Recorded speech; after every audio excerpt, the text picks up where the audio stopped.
오늘 말씀은 히브리서 11장 1절에서 3절 말씀입니다. 히브리서 11장 1절에서 3절 말씀 우리가 한 목소리로 읽도록 하겠습니다.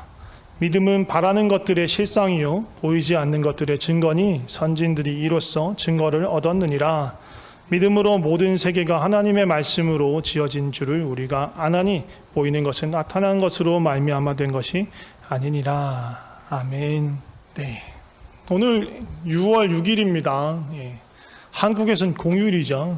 공휴일인데 오늘 또 주일이라서 아마 공휴일로 보이지는 못할 거예요. 대체휴일 하나 모르겠네. 아무튼 왜 공휴일입니까? 현충일이라서.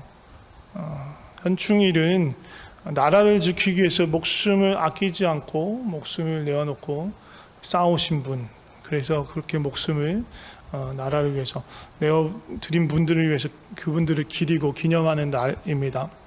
그래서 태극기 보통 국경일에는 태극기를 달잖아요. 공휴일에 다는 게 아니라 국경일에 다는 거예요. 국경일에 다는데 현충일 날에는 그냥 보통 길을 달지 않고 조기를 답니다.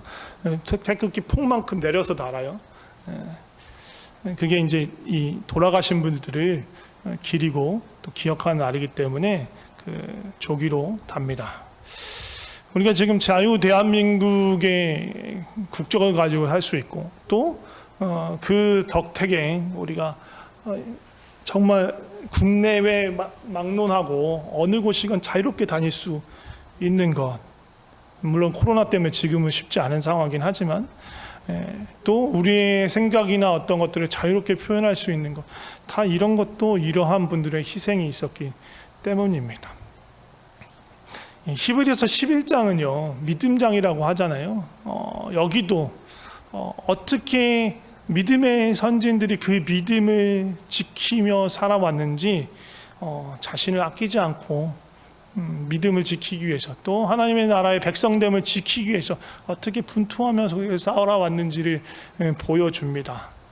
어떻게 보면 이분들을 믿음의 용사라고 할 수도 있을 것 같아요. 그래서 오늘은 좀 다음 주까지도 이 믿음의 용사들, 믿음의 선진들의 모습을 또 살펴보고 또 우리는 어떻게 주님 앞에 그 믿음을 붙잡으며 나아가야 할까, 그런 말씀들 좀 나누고 싶습니다. 먼저 믿음이 무엇입니까? 오늘 본문 말씀은 그 믿음에 대한 증거, 정의를 내리는 장면입니다. 그리고 11장 4절부터 그런 믿음의 선진들의 모습이 쭉 나옵니다. 사실 본문을 잡으려면 오늘 말씀이 11장 22절까지 23절까지 되는 말씀을 쭉 다 훑을 거예요. 전반부를. 그 다음 부분 다음 주에 할 거고요. 다 봐야 되는데 그러기에는 성경 읽다 끝날 것 같아서 앞에 딱 세 절 믿음의 정의에 관한 부분만 읽고 그 뒤에는 그냥 설교로 풀어나가려고 합니다. 믿음이 무엇입니까? 히브리서 11장에서는 믿음은 바라는 것들의 실상, 보이지 않는 것들의 증거라고 말합니다. 이게 무슨 소리인지 아시겠어요? 무슨 말인지 이해가 돼요? 저는 잘 이해가 안 됐습니다. 전 솔직히 말해서 이 말만 듣고서 믿음은 바라는 것들의 실상이고 보이지 않는 것들의 증거라. 이게 도대체 뭔 소리야? 이런 생각이 들었어요. 이게 원래 무슨 뜻이지? 영어 성경도 보고 막 원문도 찾고 그래서 원래 뜻을 좀 이해하려고 애를 썼습니다. 이게 무슨 말이냐 하면 믿음은 바라는 것의 실상이라는 말은 믿음이란 이 바라는 것, 소망하는 것, 그게 허무하게 끝나지 않고 그게 실제로 이루어질 것을 보증하는 것, 보증하는 실체. 그래서 다시 말하면 이 믿음이 소망을 지탱해 주는 그런 실체다라고 말하는 것이고, 네? 보이지 않는 것의 증거라는 말은 아직은 보이지 않지만 하나님께서 약속하신 것들에 대해서 반드시 이루어질 거라는 확신, 이 증거라는 말보다는 확신이 훨씬 가까워요. 보이지 않는 것들에 대한 확신이다. 그래서 아직은 보이지 않지만 하나님께서 약속하신 것을 반드시 이루실 것이라는 그런 확신이라는 뜻입니다. 믿음은 하나님으로부터 오는 그 약속과 소망을 바랄 수 있게, 또 지탱할 수 있게, 끝까지 붙잡고 갈 수 있도록 하는 그 실체, 그게 믿음이에요. 이렇게 말해도 좀 감이 잘 안 올 수 있어요. 이따가 좀 더 설명을 하겠습니다. 그냥 이 어떻게 보면 믿음의 선진들의 모습을 보면서 설명할 수 있을 것 같아요. 그러면서 3절에 뭐라고 말하면요, 믿음으로 모든 세계가 하나님의 말씀으로 지어진 줄을 우리가 안 하니 보이는 것으로 나타난 것으로 말미암아 된 것이 아니다라고 말해요. 이 얘기는 뭐냐면요, 사실 이 얘기는 창세기 1장 1절하고 연결이 되는 말입니다.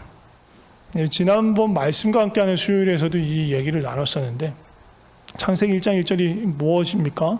태초에 하나님이 천지를 창조하시니라 하는 이 말씀이에요. 그리고 나서 2절부터 쭉 나타나기를 창조의 과정이 어떠했는지 이렇게 보여줍니다. 하나님께서 빛이 있으라, 물과 물로 나이라, 묻이 드러나라, 막 이렇게 말씀하실 때 그대로 이루어지죠.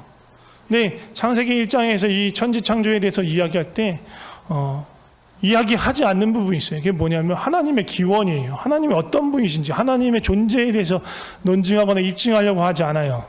설명하거나 이해시키려고 하지 않아요. 그냥 하나님 계신 거예요. 태초에 하나님이 천지를 창조하셨어. 그 얘기는 이미 태초 이전에 하나님이 계시다라는 얘기예요. 그리고 그 하나님이 온 우주 만물을 지으셨다는 이야기입니다. 제가 몇 번 말씀드렸지만 저는 이 말씀이요, 정말 받아들이기 너무 어려웠던 말씀이에요. 증명할 수가 없어요. 증거할 수가 없어요. 누가 천지를 만든 걸 본 사람이 있으세요? 목격한 사람이 있어요? 창조주라는 거는 어찌 보면 뭐 논증하여서 그래, 모든 것의 원인이 되는 것이 있으니 이 온 우주에도 그 기원이 있을 거다. 기원이 없는 기원, 스스로 존재하는 무언가가 있을 거다라고 추론할 수는 있어요. 그러나 그 모든 거의 원인 되는 제일 원인이, 그것이 성경에서 말하는 그 여호와 하나님이라는 증거는 어디에도 없어요. 여러분은 아무런 증거가 없는 걸 믿고 계신 거예요. 믿음은요, 객관적으로 입증된 사실, 내가 납득하고 이해할 만한 것이어서 믿는 게 아니에요. 이 모든 세계가 하나님의 말씀으로 지어졌다는 걸 믿는 것, 이걸 받아들일 수 있게 되는 것, 이건요 정말 제가 생각하기에는 하나님의 은혜, 하나님의 선물이에요. 그렇지 않고는 이거를 믿을 수가 없는 거예요. 그냥 단순히 어떤 초월적인 존재의 창조주가 있어서 세계를, 이 온 우주 만물을 만들었다는 것에 그치는 게 아니고, 우리에게 주신 이 66권의 성경을 통해서 자신을 계시하고 계신 그 하나님, 그 여호와 하나님께서 바로 그 창조주다. 그걸 믿는 믿음은요, 다른 어떤 것도 아니고, 뭐 힌두교에도 뭐 그런 창조신이 있죠. 여러 신화에 보면, 또 여러 종교에 보면 신들이 있어요. 그 신들이 아니고 오직 여호와 하나님이 그 창조주 하나님, 유일하신 하나님이라는 걸 믿는 믿음. 그 믿음은요, 정말로 하나님이 주신 은혜의 선물입니다. 그래서 믿음은 보이는 증거가 없고 이해가 되지 않지만 그것을 받아들일 수 있게, 믿을 수 있게 해주신 하나님의 은혜예요. 그래서 그 믿음을 가진 자, 그 믿음을 통해서 소망을 품게 되고, 내가 믿어야지 결심한 게 아니고 주님이 주신 믿음이기 때문에 그 믿음, 나에게 이 믿음을 주신 그분이 이 소망을 이루어 가실 거라는 그런 확신을 하게 되는 거예요. 3절 하반절에도 보면 보이는 것은 나타난 것으로 말미암아 된 것이 아니다라는 말이 나오는데, 이 말도 사실 보면서 이 문장만 봐서는 도대체 무슨 뜻, 뭔 소리야? 하는 생각이 들 수 있어요. 저는 그런 경우가 많아서 성경을 보면서 이게 뭐야, 무슨 말이야, 이런 적이 되게 많습니다. 곰곰하게 생각해보고 주님 앞에서 기도하면서 묵상할 때도 있고, 어떨 때는 또 이해를 도울 수 있는 것들을 찾기도 합니다. 이건 뭐냐 하면, 지금 우리 눈에 보이는 물질의 세계들, 온 우주 만물에 있는 그런 물질적인 세계들이 그것이 다른 어떤 보이는 것, 다른 어떤 물질적인 것으로부터 출발한 것이 아니다라는 얘기인 거예요. 다시 말하면 아무것도 없는 것, 무로부터 하나님이 이 모든 물질들을 있게 했다. 나타난 것, 보여지는 것, 그게 물질의 기원이 아니라 아무것도 없는 것, 거기서 오직 하나님만 계신 분, 그 하나님을 통해서 이 모든 것이 나타나게 되었다라는 선언인 거예요. 우리의 믿음의 베이스는 바로 여기에 있는 거예요. 온 세상이, 온 우주가 성경에서 자신을 계시하여 보여주고 계시는 그 하나님으로 말미암아 나타나게 된 거고, 또 이 말을 뒤집으면 온 우주를 창조하신 하나님께서 이 성경이라는 것을 통해서 우리에게 자신을 보여주고 계시구나 하는 것을 믿는 믿음이에요. 그래서 그 성경에 나타난 바, 성경에서 보여주시는 바 하나님에 대한 이야기, 또 예수 그리스도의 그 십자가와 부활, 그리고 우리에게 오신 성령님과 그로 인해 나타난 교회와 그리스도의 몸에 대한 모든 증거들을 우리가 믿게 되는 거예요. 그게 우리의 믿음입니다. 그래서 4절부터 38절까지는 이게 히브리서 11장은요 신약의 교회 시대 예수님 이후의 사람들에 대한 이야기를 하는 게 아니에요. 구약 시대에 하나님께서 그의 백성으로 부르신 그 사람들이 그의 백성으로 살아가기 위해서 분투했던 그런 믿음을 지키기 위해서 분투했던 것들을 보여줘요. 이들은 어떻게 보면요 실체의 믿음, 그러니까 그들이 바라는 바를 제대로 보지 못했어요. 그 바라는 바가 뭐였어요? 예수 그리스도란 말이에요. 정말 온전한 구원을 이루신 구원자 예수 그리스도를 바라보지 못했지만 믿음으로 그 믿음을 갖고 있었던 사람들이에요. 4절에서 7절까지는요 아브라함 이전에 있었던 사람들에 대한 이야기를 보여주고요. 그리고 8절부터 22절까지는요 아브라함, 이삭, 야곱, 요셉에 대한 이야기, 우리 흔히 족장 시대라고 말하는 그 시대의 이야기를 보여주고 22절부터 31절까지는 출애굽기에서부터 가나안 입성까지 그 여정에서의 믿음을 보여주고 그 32절부터는 뭐 누군가의 인물이나 개별적인 사건에 대한 개별적인 어떤 인물이 직접적으로 구체적으로 나타나진 않지만 이러저러한 사건들이 있었다라고 이야기를 합니다. 아벨이 누굽니까? 최초의 순교자예요. 최초의 순교자이고 동시에 안타깝게도 최초의 살인 사건의 피해자였습니다. 죽은 이유가 뭐예요? 아벨의 형인 가인의 질투와 시기 때문입니다. 그러니까 이게 단순히 우발적인 사건이 아닌 거예요. 사실 그 전부터 가인 안에 쌓여있던 어떤 열등감이나 죄에 대한 죄의식이라든가 또 아니면 그 안에 있었던 그런 악한 일들이 이것이 분출되어 나온 것이 아벨에 대한 살인 사건인 거예요. 그런데 그 질투나 그 악함이 표면적으로 드러나게 된 계기가 뭐였냐면 제사 문제였어요. 하나님께 드리는 제사. 아벨이 드린 제사는 하나님께서 받으시고 가인의 제사는 받지 않으셨어요. 그것 때문에 너무너무 화가 났어요. 근데 오늘 그 4절 말씀 보면 그 얘기를 합니다. 아벨이 드린 제사가 그에게 의로운 자라는 보증이 된다라고 얘기해요. 다시 말하면요, 이게 그가 의로운 자였기 때문에 그의 제사를 받았다. 그의 제사를 받은 것은 아벨이 의로운 자였다는 것을 나타내는 것이다 라는 거예요. 근데 그것이 뭐래요? 믿음으로라고 말하면서 믿음과 결부시키고 있어요. 그러니까 아벨이 의로웠다라는 거는요 무언가를 행하고 안 하고 뭐 어떤 규칙을 지키고 안 지키고의 문제가 아니라 믿음의 문제, 하나님을 경외하고 순종하고 따르는 그 믿음에 관한 문제였다는 거고요. 그런 믿음을 가지고 있었던 것이 아벨이었기 때문에 그가 드린 제사를 받으시고 그를 의롭다 칭한 것이었고요. 가인은 그렇지 않았던 거예요. 하나님이 경고하고 책망하는데도 불구하고요, 그는 결국은 자기 자신의 감정과 기분에게 끌려서 그 분노함으로 동생을 죽이는 일까지 그냥 서슴지 않고 향하는 악한 이였어요. 악한 사람이었어요. 그런 악함을 아시고 계셨기 때문에 하나님께서 그의 제사를 받지 않으신 거예요. 그게 단순히 제사를 드리지 않았기 때문에 그가 갑자기 악한 사람으로 돌변한 게 아니라는 거예요. 그 안에 이미 악함이 있었고 악함이 쌓여왔던 거예요. 그리고 돌이킬 수 있는 기회와 계기를 주셨음에도 불구하고 돌이키지 않은 거죠. 이어서 나오는 인물은 에녹이에요. 에녹은 죽음을 맛보지 않고 하나님 나라로 옮긴 사람입니다. 그리고 말하는 건 그의 삶이 하나님의 기쁨이 되었다라고 얘기해요. 근데 하나님이 기뻐하시는 자가 무엇이냐, 하나님이 기뻐하시는 믿음이 무엇이냐에 대해서 바로 다음 절에 11장 6절에 설명해요. 에녹이 가진 믿음 무엇이냐면 하나님이 계시다라는 믿음, 그리고 하나님을 찾고 하나님의 얼굴을 구할 때 하나님께서 그를 만나주시고 은혜를 베푸신다는 상을 주신다는 그런 믿음이 있었다는 거예요. 자, 우리 노아는 너무 잘 알죠. 노아에 대해서는. 노아는 정말로 보이지 않는 거, 아무것도 안 보여요. 비가 오는데.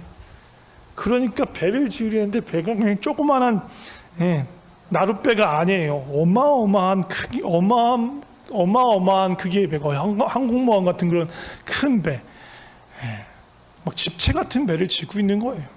사람들이 다 미치광이를 보고 놀려대고 난리를 친 거예요. 그럼에도 불구하고 그 일을 꾸역꾸역 하루하루 성실하게 합니다. 왜요? 왜? 믿음 때문에. 하나님을 경외하고 순종하고 하나님을 사랑하는 믿음이 있었기 때문에 그 일들을 해요. 믿음으로 그 일을 한 겁니다. 이어서 족장시대로 옮겨서 족장시대의 사람들에 대한 믿음을 이야기합니다. 누가 제일 먼저 나올 거예요? 당연히 아브라함이 나오죠. 아브라함은 누구의 자손입니까? 아담의 아들들이 3명 등장합니다. 가인과 아벨이 있었죠. 근데 가인이 아벨을 죽임으로써 한 명이 죽고 가인만 남게 되는데 그 뒤에 셋이라는 아들을 또 하나 낳습니다. 그래서 가인의 족보와 셋의 족보가 창세기에 보면 나옵니다. 근데 아브라함은 이 셋 자손이고 또 노아의 자손입니다. 그러니까 어떻게 보면 직통인 거죠. 하나님에 대해서 순수한 믿음을 갖고 있었던 그런 계보 안에 있었던 사람이에요. 그런데 이 아브라함의 가족이 살고 있었던 데가 어디냐면 갈대아 우르 지역이에요. 다시 말하면 메소포타미아 지역인데 여기는요 여러 가지 신들을 섬기는 다신적인 그런 종교적 관습이 있었던 곳이에요. 특히 달의 신을 섬기는 것이 유행하던 그런 지역이었어요. 다양한 신들, 다양한 우상들을 섬기는 그런 지역에서 그냥 그렇게 살아왔어요. 아무리 셋과 노아의 후손이고 하나님을 아는 자손이었겠라고 하지만 아브라함이 갖고 있는 하나님에 대한 지식은 그렇게 많지 않았어요. 그냥 그 동네에서 매일매일 보는 다양한 신들과 우상의 tum바구니 속에서 그들의 신에게 찾는 그런 제사 의식을 보면서 그냥 신에 대한 종교에 대한 관념이 생겼을 거예요. 하나님에 대한 지식은 거의 없었을 거예요. 그런데 그런 그에게 하나님이 나타나서 말씀하시는 거예요. 메소포타미아 지역을 떠나라. 갈대아 우르를 떠나라. 그리고 하란에서 머물고 계셨는데 그 하란을 떠나라. 그리고 내가 지시하는 그 땅으로 가라. 네가 봤던 그런 모든 신들, 메소포타미아 지역에 있는 갈대아 우르에서 하란에서 보고 있는 그 모든 신들은 다 거짓된 신들이야. 가짜야. 그냥 우상이야. 사람이 만든 거짓된 그런 장난감에 불과해. 오직 여호와만, 나만이 참된 신이고 내가 너를 불러서 나라와 민족을 삼을 것이다. 그러니까 이제 내가 지시할 땅으로 가라 라고 하나님의 부르심을 받게 되는 거예요. 여러분이 이 아브라함의 처지라면 어땠을 것 같아요? 나는 늘 우상의 틈에 살고 이신저신 다 믿고 있는 그런 동네에 살고 있었는데 어느 날 갑자기 신의 계시를 받은 거예요. 아브라함처럼 모든 걸 버리고 떠날 수 있었을까? 생각해 보세요. 내가 받은 것이 나 안에 있었던 이 이상이 내가 본 뭐 환상이든 뭐든 이게 정말 신의 계시라는 걸 어떻게 확신할 수 있을까? 그런 고민 안 했을까요? 저는 했을 것 같아요. 왜? 본토 친척 아비집을 떠나잖아요. 가는 게 자신의 가족과 롯만 데리고 가요. 조카 롯만 데리고 가는데 그렇게 본토 친척 아비집 자신의 가족과 친척이 있는 곳을 떠나는 건요. 그 당시 고대 사회에서는 대단히 위험한 행동인 거예요. 게다가 자기가 알지도 못하는 지역에 가잖아요. 그건 더더군다나 위험한 행동을 하는 거예요. 대단히 큰 모험을 하는 거예요. 그러려면 정말로 어쩌면 이게 참된 신에게서 온 계시라는 확신이 있지 않고는 떠나기가 쉽지 않았던 거예요. 모르겠어요. 성경에는 다른 얘기가 안 나오니까 한 번의 그 계시만 가지고 아브라함이 움직였을까? 아니면 한 번 부르셨는데도 그냥 미적미적 아닐 거야 막 그런 생각을 했는데 계속 그 심령이 짓눌리고 막 마음에 부담이 오고 막 그러면서 또 여러 차례 다른 경로로 그것들이 확인되면서 이게 정말 신의 계시가 맞구나. 여호와 하나님이라는 신이 나를 부르시는구나 라는 확신이 들지 않았을까 하는 생각이 들어요. 그래서 발길을 옮기기 시작한 거예요. 그의 믿음은 그렇게 크지 않았어요. 그리고 그가 여호와 하나님에 대해서 잘 알지 못했어요. 그렇게 지식이 많지 않았어요. 그러나 그는 그 하나님을 신뢰해서 발걸음을 옮기기로 마음을 먹은 거예요. 그런 작은 믿음이 있었던 거예요. 그래서 아는 이 하나도 없고 의지할 곳이 없고 정말 낯선 땅으로 가족들을 데리고 떠납니다. 예, 이것이 믿음의 시작이에요. 근데 사실 우리의 믿음도 마찬가지예요. 우리가 지금 필리핀에 살고 있어서가 아니라 믿음이라는 것, 믿음의 세계, 하나님 나라에서 살아가는 것이 지금 이 아브라함과 거의 비슷해요. 우리는요, 하나님을 모르는 세계에서 살아왔었어요. 예, 하나님을 모르는 세계에서 살고 있고 그러한 교육을 받고 마치 메소포타미아의 여러 다신의 문화 속에 살고 있듯이 세상에 있는 모든 문화와 교육들은요, 하나님을 배제한 채로 진행되고 있어요. 그래서 그 가치관들을 그대로 받고 있으면 그냥 메소포타미아에서 그 다신교의 신앙을 믿고 있는 것과 다를 바가 없는 거예요. 그런데 하나님께서 우리에게 믿음을 주신 거예요. 하나님을 믿을 수 있는 믿음을 주셨어요. 이제 하나님을 모르는 세계에서 결코 경험할 수 없는 새로운 세계로 우리가 들어가는 거예요. 세상의 이치로, 세상의 방법으로 세상이 말하는 그런 어떤 목표를 향해서 살아가는 거 아니고요. 이제 전혀 다른 길이에요. 우리가 가는 이 믿음의 길은, 믿음의 세계는요, 하나님의 나라는요, 저 세상과 전혀 다른 곳이에요. 비슷하게 보이죠. 근데 전혀 다른 곳이에요. 다른 목적으로 살아가는 곳이에요. 우리의 삶이 그렇단 말이에요.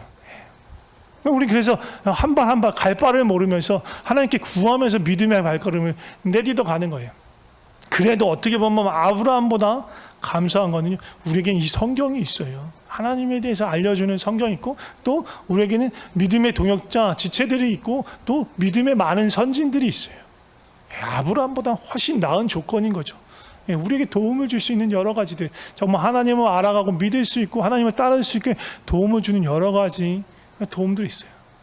그렇지만 그런 도움에도 불구하고 우리가 매일매일 순간순간 그 하나님의 나라에서, 믿음의 세계에서 발을 내딛는 것, 한 발짝 한 발짝 걷는 것, 오롯하게 나의 결정, 나 스스로의 결정이어야 하는 거예요. 내가 정말 주님을 신뢰함으로 잘 모르지만, 이게 이 끝이 어떻게 될지 모르지만 내가 믿음의 걸음을 내딛습니다 하는 거예요. 이게 믿음의 세계, 새로운 세계로의 주님과 함께하는 여행인 거예요. 그런데 하나님께서 분명히 아브라함에게 너로 큰 민족을 이룰 거야, 나라와 민족을 이룰 거야 라고 말을 하는데, 도무지 아브라함에 이게 이해가 안 되는 게 있었죠. 그게 뭐예요? 아브라함은 아들이 없었어요. 무슨 큰 나라와 민족은 둘째치고 그냥 지금 자신의 유산을 물려준 아들조차 없었단 말이에요. 그러니까 답답하죠. 그러면서 여러 가지 시행착오가 있었잖아요. 11절을 한번 보겠습니다. 저는 이번에 히브리서 11장을 보면서 몇몇 구절에 눈이 갔는데 그 중에 하나가 11절이에요. 한번 볼까요? 믿음으로 사라 자신도 나이가 많아 단산하였으나 잉태할 수 있는 힘을 얻었으니 이는 약속하신 이를 미쁘신 줄 알았습니다. 이 11절에 시작되는 이 믿음으로, 이 말이 저에게 되게 큰 충격으로 다가왔어요. 창세기 이야기를 아십니까? 이 이야기를. 사라의 믿음이 얼마나 컸을까요? 사라의 나이가 90살이었어요. 거의 90살이었어요. 경수가 단산하였어요. 그러니까 더 이상 경수가 끊겼어요. 생리를 하지 않아요. 배란이 되지 않아. 과학적으로, 자연적으로 임신이 불가능한 상태예요. 하나님께서 근데 나타나셔서 아이를 주시겠다고 하는 거예요. 내년 이맘때 네가 아이를 낳았을 거라고 얘기를 해요. 그때 사라의 믿음이, 예, 믿습니다, 아멘, 그런 믿음이었습니까? 아니에요. 사라는요, 웃었어요. 아이고, 말도 안 돼, 어떻게 그런 일이야. 아이고, 이 나이에 무슨, 아이고, 망치케라. 그런 웃음이었단 말이에요. 근데 심지어요, 하나님께서 그 마음을 아시고, 야, 네가 웃냐 이렇게 얘기하니까, 아닙니다, 안 웃었습니다 라고 거짓말로 둘러대기까지 했어요. 이게 사라의 모양이었어요. 그런데 지금 히브리서 기자는 뭐라고 얘기합니까? 믿음으로. 이런 사라의 모습을 우리가 알고 있는데, 이런 사라에게 있어서 믿음으로 라는 말을 붙이고 있어요. 사라의 믿음이 어떤 믿음이었어요? 믿습니다, 아멘, 믿음대로 될지어다, 그런 믿음이 아니었단 말이에요. 말도 안 돼, 어떻게 그런 일이 있어. 가 전반적이었어요. 이 마음의 태도가 전반적이고, 아마 그 마음구석 한 구석에, 저분이 하나님이시고 거룩하신 분이시라면 그래, 뭐 가능할 수도 조금 있겠다. 그러니까 아주 작은 믿음이 있었던 거예요, 사라에게는. 그런데 지금 히브리서 기자는 이 11장 11절에서 믿음으로 잉태할 수 있는 힘을 얻었다라고 얘기하는 거예요. 내 믿음이 어마어마하게 커야지 무슨 엄청난 기적이 일어나는 게 아니라는 거예요. 나는 작고 내 믿음은 연약하지만, 그리고 흔들리지만, 그럼에도 불구하고 나와 함께 하시는 분, 나를 부르신 분, 나를 사랑하시는 분이 크고 광대하시고 전능하신 분이시기 때문에 무슨 일이든지 가능하다는 이야기예요. 당시에 아브라함은요, 그리고 그 족장시대에 아브라함과 이삭과 야곱과 그 가족들은요, 약속한 땅에 살았잖아요. 가나안 땅에 살았는데요, 그게 하나님 주시기로 한 땅이잖아요. 그런데 그들은 하나님이 주시기로 한 그 땅에서요, 주인처럼 못 살았어요. 이방인처럼 살았어요. 아직 그들에게 약속한 그 나라가, 그 땅이 이루어지지 않은 거예요. 사방을 둘러봐라, 이 모든 땅이 네 땅이 될 거야, 네 자손들의 땅이 될 거야 라고 하지만, 아브라함이 가졌던 땅은요, 정말로 사라가 죽을 때 막벨라의 굴을 하나 얻은 것, 그게 다예요. 그 작은 굴 하나, 그리고 하나님이 주신 그 아들, 귀한 아들 이삭, 이것이 그의 믿음의 보증이 된 거예요. 하나님께서 이 약속을 반드시 이루겠구나. 그의 눈에는 아무것도 보이지 않아요. 그래서 믿음은 보이지 않지만 하나님께서 이루실 것에 대한 확신이라는 거예요. 근데요, 이 아브라함은요, 우리도 마찬가지예요. 아브라함이나 우리가 다를 게 없어. 지금 우리가 하나님 나라에서 살아가고 있습니다. 이건 맞아요. 하나님 나라가 온전히 임하진 않았죠. 지금 아브라함이 가나안 땅에 살고 있어요. 하나님 주신 약속의 땅에 살고 있어요. 그러나 그 땅이 아직 그에게 이스라엘의 온전한 나라가 되진 않았단 말이에요. 그러나 그 믿음을 가지고 그 땅에 살고 있어요. 하나님이 지시한 땅, 약속하신 땅에. 우리도 마찬가지예요. 이곳에, 우리가 있는 이곳에 온전한 하나님 나라가 임할 거예요. 예수 그리스도가 재림하시는 그때에 온전한 하나님 나라가 이루어질 거예요. 그런데 우리는 약속을 바라보면서 지금 하나님 나라를 사랑하고 있는 거예요. 마치 이 땅에서는 이방인인 것처럼 이들의 법을 따르지 않고 하나님의 법을 따르면서 살아가고 있는 것입니다. 아브라함이 그 장차 이루어질 그 소망을 바라보면서 꿈을 꾸듯이 우리도 이루어질 그 하나님 나라를 바라보며 그 본향을 사모하면서 기다리는 거예요. 우리에게 주신 보증이 무엇입니까? 아브라함에게는 이삭과 그 막벨라의 굴을 주셨다면 우리에게는 성령님을 보증으로 주신 거예요. 성령 안에서 그 나라를 바라보고 그 나라를 꿈꿀 수 있는 거예요. 그 이후에 아브라함 어떻게 합니까? 시험을 통과하죠. 이삭을 제물로 바치라는 시험을 통과해요. 이때의 아브라함은요, 처음에 그 갈대아 우르를 떠나던 때의 아브라함과 달라졌어요. 몰라보게 달라졌어요. 처음에는 기근이 왔을 때 막 이집트로 도망가고 아내를 막 누이라고 속이고 막 그런 일들이 막 있어 왔잖아요. 근데 지금은요, 정말 그 믿음이 점점 자라가서 정말 많이 굳세어졌습니다. 그래서 하나님이 선물로 주신, 약속의 보증으로 주신 그 이삭을 하나님께서 바치라고 하는 거예요. 아브라함은 정확하게 몰랐어요. 무슨 일이 일어날지 정확하게 몰랐어요. 그런데 하나님께서 바치라고 하니까 바치러 가는 거예요. 그리고 정확하게 모르지만 분명히 하나님께서 이 이삭을 통해서 그 약속하신 바, 하나님의 나라, 하나님의 백성을 이루시겠다고 약속하셨으니까 그 일도 이루어 주실 거라는 믿음을 갖고 있는 거예요. 그런데 그게 어떻게 일어날지는 모르겠는 거예요. 이해가 안 되는 거예요. 이 아이를 바치면 어떻게 그 약속이 이루어지지? 난 잘 몰라.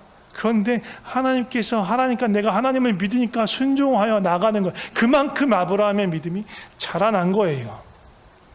우리의 믿음이 여기까지 자라났으면 좋겠어요. 정말 이해는 안 돼. 내 머리로서 도저히 이해는 안 돼. 납득이 안 가. 근데 내가 하나님을 아니까, 하나님이 또 약속하신 바를 반드시 이룰 것이니까, 나는 알지 못해도, 이해할 수 없어도 순종할 수 있는 그런 믿음, 그 믿음까지 우리가 자라갈 수 있었으면 좋겠습니다. 이삭은 에서와 야곱을 축복합니다. 근데 에서가 큰 아들인데 에서가 아닌 작은 아들 야곱에게 축복을 합니다. 이게 어떻게 보면 이삭의 입장에서는 속은 거예요. 리브가 오고 야곱에게 속았어요. 자기의 의도는 원래 에서에게 축복을 주고 싶었어요. 그런데 그게 틀어졌죠. 그때 이삭은 그 복을 거두거나 철회하지 않고요. 하나님께서 이 뜻을 이루실 거라는 믿음이 있었던 거예요.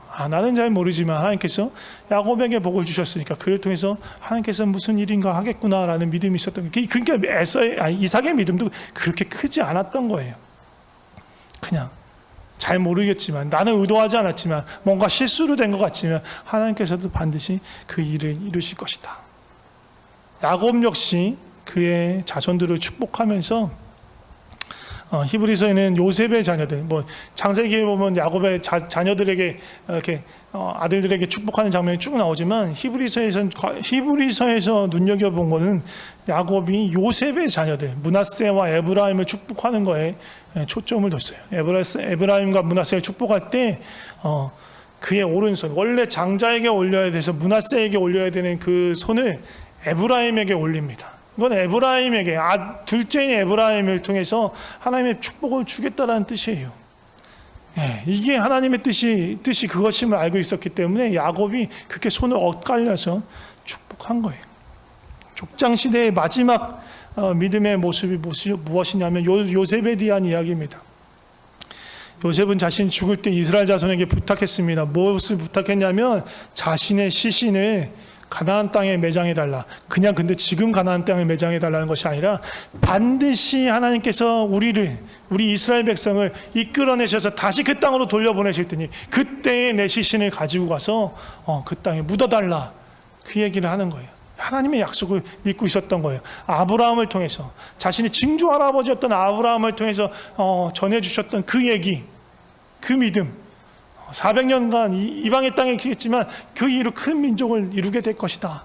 그것에 대한 믿음이 있었기 때문에 그렇게 될 때 내 시신을 반드시 가지고 와서 그 약속의 땅, 하나님 주신 그 땅에 나를 묻어달라고 이야기한 거예요.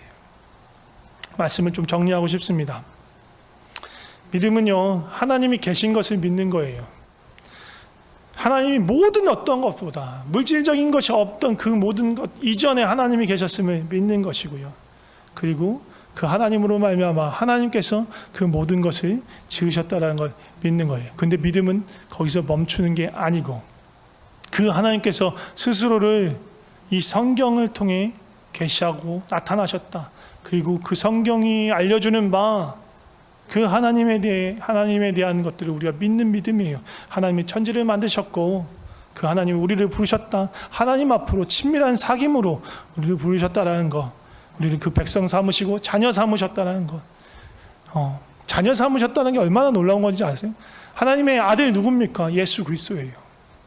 우리를 그와 같은 은혜를 베푸셔서 성삼위 하나님, 성부, 성자, 성령의 그 긴밀하고 온전한 연합 가운데서 우리를 초청한 거예요.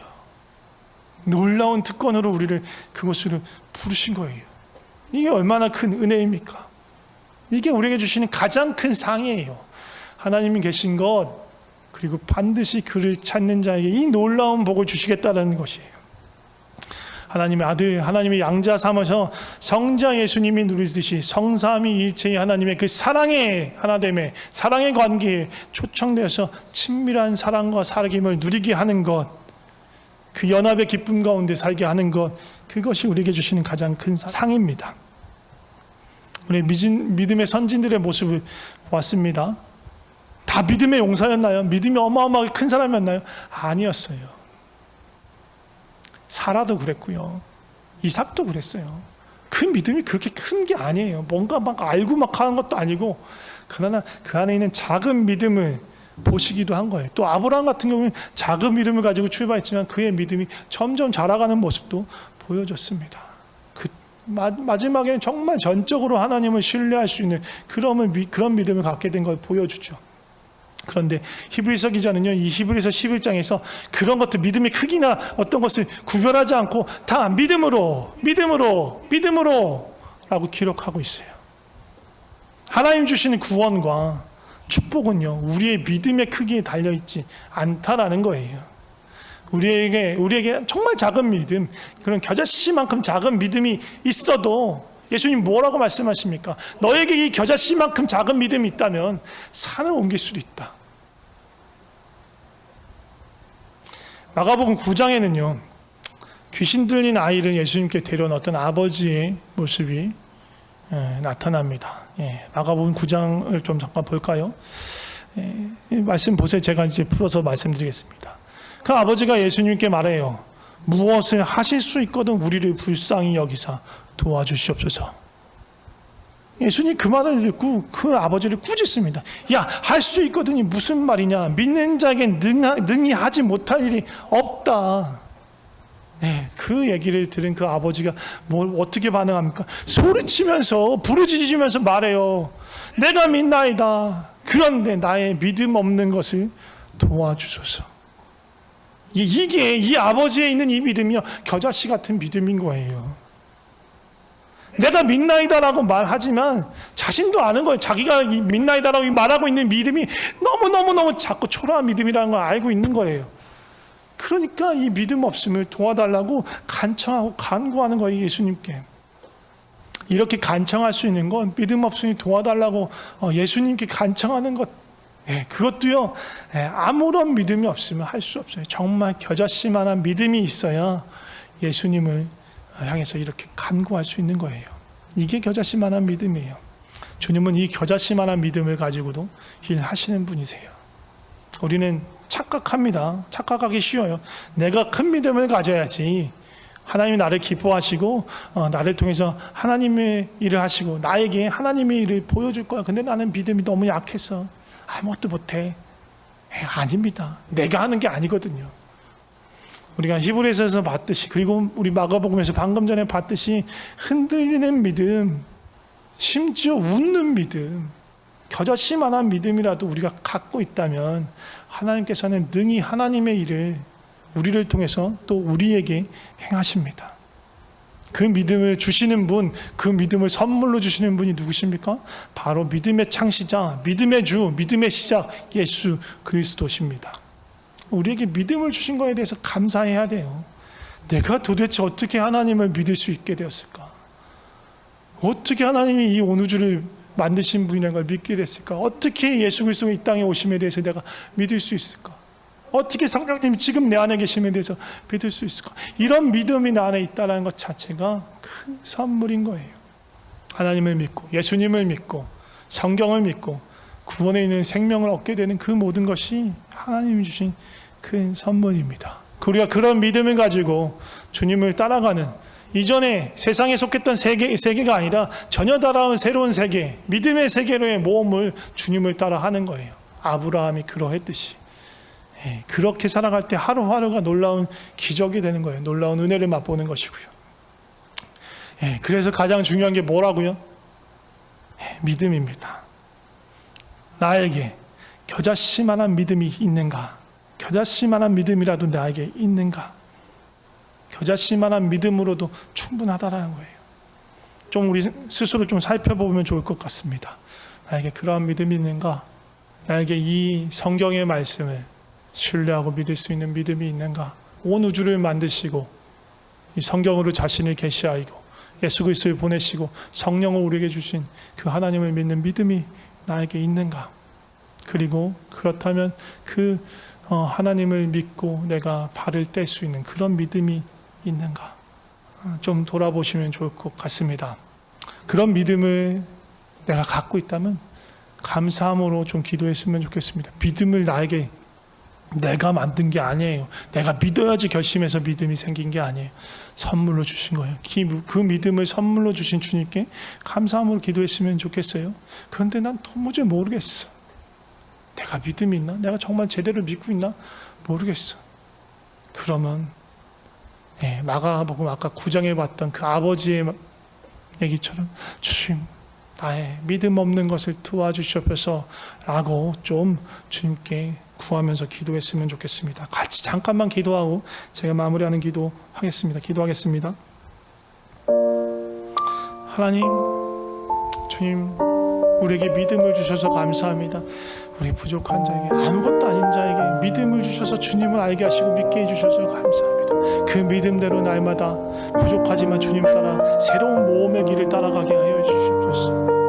이방 사람들, 세상 사람들은 알지 못하는 길, 전혀 알지 못하는 낯선 길, 그러나 나를 부르신 놓으신 그곳에서 주님을 따라가는, 주님이 약속하신 그 땅을 살아가는 그런 은혜의 시간들이 날마다 우리 가운데 있게 해 주시옵소서. 주님, 혹 우리 가운데 아직 믿음이 연약하여져서 주님께 믿음 없음을 도와주시옵소서라고 간구하는 자들이 있다면, 주님, 우리에게 믿음을 선물로 허락하여 주시옵소서. 우리를 불쌍히 여겨주시옵소서. 믿음 없으면 아무것도 아닙니다. 믿음을 흉내낼 수 없습니다. 믿음은 가짜로 만들어낼 수 없습니다. 주님, 우리를 불쌍히 여겨주셔서 도와주셔서 주님을 향한 참된 믿음을, 겨자씨만한 믿음이라도 좋으니 참된 믿음을 가질 수 있도록 주여 우리를 불쌍히 여겨주시옵소서. 주여 우리를 도와주시옵소서. 기도하겠습니다. 하나님 아버지, 우리에게 믿음을 주셔서, 믿음을 허락해 주셔서 감사합니다. 우리의 지혜로, 우리의 이성으로 하나님을 아무리 관찰하려고 해도 관찰할 수 없고, 이해하려고 해도 할 수 없음을 고백합니다. 믿음이 있어야, 그제서야 믿음 안에서 하나님을 알 수 있고, 하나님이 하신 일을 볼 수도 있고, 하나님을 만날 수 있음을 고백합니다. 그 믿음을 우리에게 주셔서 감사합니다. 그 놀라운 믿음의 세계로 우리를 불러주셔서 감사합니다. 아브라함이 본토 친척 아비집을 떠나서 전혀 낯선 곳으로 발을 디디며 나아갔듯이, 우리도 나서 자라며 보아온 세상의 법칙과 질서, 그리고 그 체제와 목표와 욕망과 그 모든 길을 다 버리고 하나님 나라라는 그 믿음의 세계로 들어왔습니다. 주님, 우리는 갈 길을 모릅니다. 이 믿음의 길이 낯설기만 합니다. 오히려 세상의 길이 익숙합니다. 그러나 세상의 길을 버리고 우리는 잘 모르지만 주님이 이끄시는 대로 이 믿음의 길을 따라 나설 수 있도록 주님, 우리를 붙들어 주시고 매일매일 우리의 삶을 인도하여 주시옵소서. 이 믿음의 세계, 이 하나님 나라, 지금은 많이 낯설기만 한 이 나라에 주님께 딱 붙어서 주님을 따라가게 하시고, 그 따라가는 길 가운데서 주님을 더 깊이 알게 하시고, 그러는 가운데 우리 믿음이 자라가게 하시고, 주님을 알면 알수록 주님을 더 사랑하게 하시고, 그 주님이 주시는 사랑과 기쁨과 평안 안에 살아가게 하여 주시옵소서. 주님, 우리 눈앞에는 여러 가지 문제와 어려움들이 있습니다. 그러나 주님을 믿는 믿음, 주님이 주시는 그 믿음으로 이것들을 뛰어넘게 하여 주시옵소서. 주님, 우리에게 믿음을 주시고 우리를 붙들어 주셔서 감사합니다. 주님 감사합니다. 주님 사랑합니다. 예수님의 이름으로 기도드립니다. 아멘.